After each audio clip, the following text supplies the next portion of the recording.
Ever wondered why Bolivia, a landlocked country, has a navy? A fascinating question, isn't it? This isn't a riddle or a trick question. Indeed, Bolivia, nestled deep within the heart of South America, maintains a naval force, despite lacking an actual coastline. Now, I know what you're thinking. Why would a country without access to the sea need a navy? To understand this, we must travel back in time to a pivotal event in South American history: the Saltpeter War.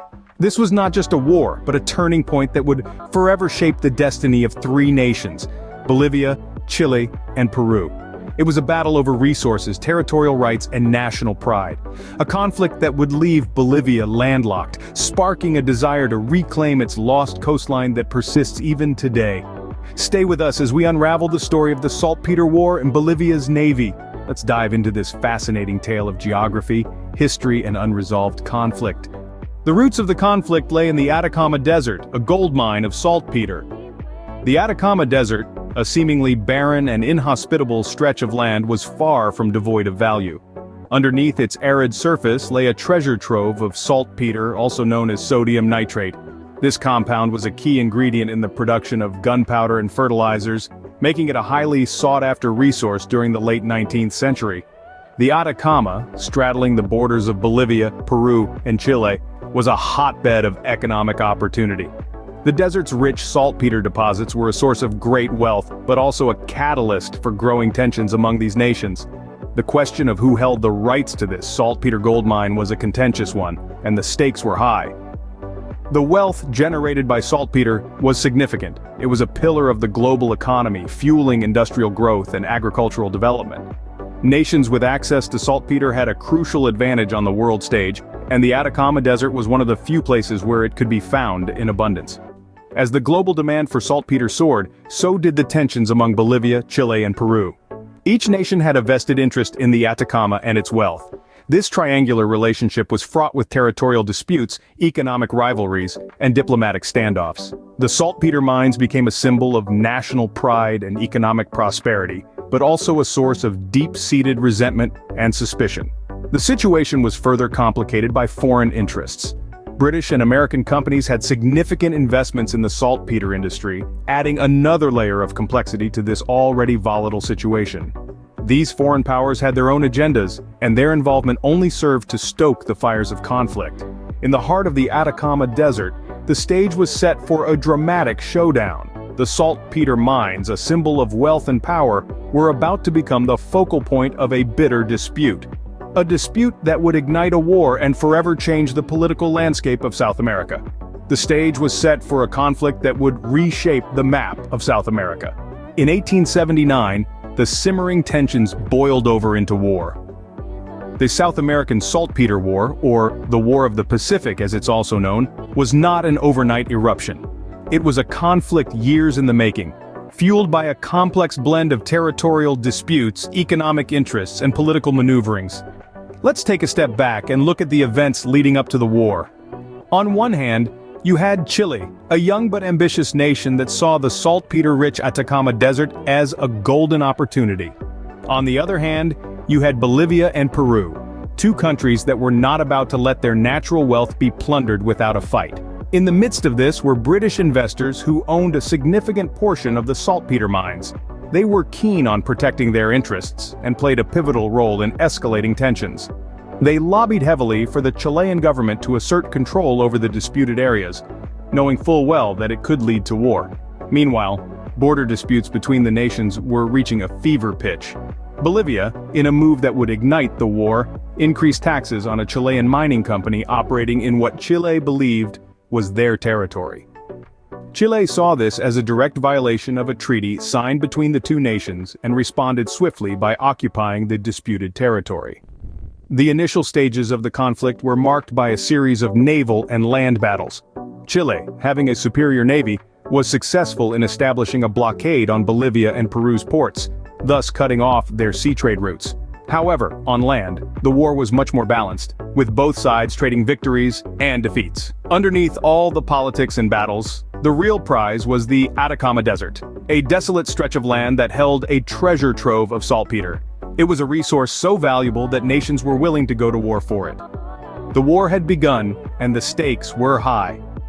The fight for the Atacama Desert was not just about saltpeter, it was about national pride, economic prosperity, and regional dominance. The stage was set for the War of the Pacific, a conflict that would reshape the political landscape of South America. As the war progressed, the tide turned in favor of one nation. The War of the Pacific, also known as the Saltpeter War, was a turning point in South American history, with several significant battles marking the advancement of one particular nation, Chile. The Battle of Iquique stands out, a naval combat where Chile showed its maritime prowess, despite being outnumbered. The Chilean ship Esmeralda faced off against the Peruvian ironclad Huáscar. Although the Esmeralda sank, the battle is considered a strategic Chilean victory as it tied up the Huáscar, preventing it from aiding in the defense of Peru's saltpeter deposits.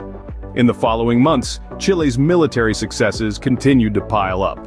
The Battle of Angamos was another naval confrontation where Chile emerged victorious, capturing the Huáscar and gaining control over the sea. Meanwhile, the Battle of Tacna marked a significant advantage for Chile on land, securing a crucial railway link between Peru and Bolivia. However, it was the Battle of Arica that was the most consequential for Bolivia. The loss of this coastal city meant that Bolivia was cut off from the sea, losing its coastline and becoming a landlocked nation. This was a tremendous blow, not just strategically, but also economically and psychologically. The War of the Pacific was not just about territorial conquests, but also about the control of resources. The saltpeter deposits were the gold mines of the era, and Chile's victories ensured its control over these valuable assets. Despite the fierce resistance of Peru and Bolivia, Chile's military strategies and naval superiority ultimately turned the tide of the war. These victories and losses weren't just battles, they were turning points that reshaped the geopolitical landscape of South America. By the end of the war, the map of South America had changed dramatically. Bolivia lost its access to the sea, and Chile expanded its territories northwards, gaining control of the world's largest saltpeter deposits. The repercussions of these changes are still felt today, over a century later. Despite losing its coastline, Bolivia maintains a navy to this day. It seems like an oddity, doesn't it? A landlocked nation with a naval fleet. But let's dive a bit deeper and understand why. In the aftermath of the War of the Pacific, Bolivia found itself without a coast, its access to the sea usurped by Chile. Yet, Bolivia refused to accept this as a permanent situation. The country harbored hopes of reclaiming its lost territory, and in maintaining a navy, it found a potent symbol of this aspiration. The Bolivian Navy, or Armada Boliviana, is more than just a symbolic entity. It boasts more than 5,000 personnel and operates on Lake Titicaca, the highest navigable lake in the world. While they may not patrol oceanic waters, these sailors are as dedicated and skilled as any seafaring counterparts. Beyond the symbolic and practical, the Navy serves a critical role in Bolivia's ongoing maritime dispute with Chile. The dispute is a bone of contention that has strained relations between the two nations for over a century. Bolivia has made several attempts to negotiate a sovereign corridor to the sea, but these have been largely unsuccessful. In 2013, Bolivia took the dispute to the International Court of Justice, seeking a ruling that would oblige Chile to negotiate access to the Pacific. The court, however, ruled in Chile's favor in 2018, stating that Chile was not obligated to negotiate sea access for Bolivia. Despite the ruling, Bolivia's naval aspirations remain undeterred. The Navy serves as a constant reminder of Bolivia's maritime claims, a symbol of national resilience, and a beacon of hope for a future where Bolivia might once again map its own route to the sea. So, the next time someone asks you why Bolivia has a navy, you'll know the story. Yes, it's about a lost coastline, a century-old dispute and a nation's hope. But it's also about resilience, persistence, and the unyielding spirit of a landlocked nation that refuses to let go of its maritime dreams. The South American Saltpeter War was a pivotal moment in the history of Bolivia, Chile, and Peru. It wasn't just about territorial disputes, but a struggle for control over the lucrative saltpeter deposits. These deposits were the gold mines of their time, fueling economies and igniting conflicts. The war itself was a tumultuous period, marked by shifting alliances, fierce battles, and significant human cost. In the aftermath, Bolivia found itself landlocked, losing its coastline to Chile. But, in a remarkable display of resilience and national pride, Bolivia maintains a navy to this day. A navy without a sea, it stands as a symbol of Bolivia's unbroken spirit and its enduring hope of regaining its lost coastline. Thank you for joining us on this journey through the pages of South American history. We'll see you in the next video.